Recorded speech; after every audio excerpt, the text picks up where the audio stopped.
What's up guys, this is John from J Leno Wilton bringing you yet another Tesla today. And today we have a Model Y just finished up. Customer only wanted to do the front two windows, so we went ahead and did the 3M ceramic IR 15% to the front two windows.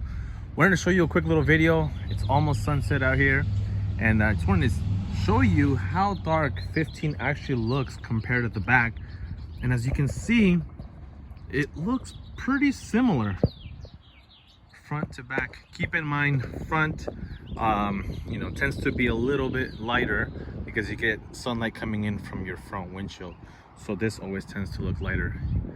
But 15 looks really good in comparison to the factory rear windows of the Model Y.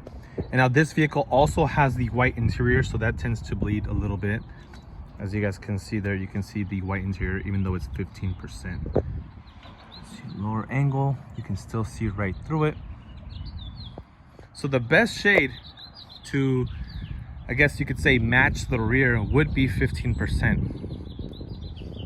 in my opinion. Given that 3M ceramic IR doesn't carry 20%, 15 is a good one. We also carry 25%, which is also pretty close to the rear. But there you guys have it, quick little video. Hope you guys enjoy it, and I will try to do some more. Thanks guys.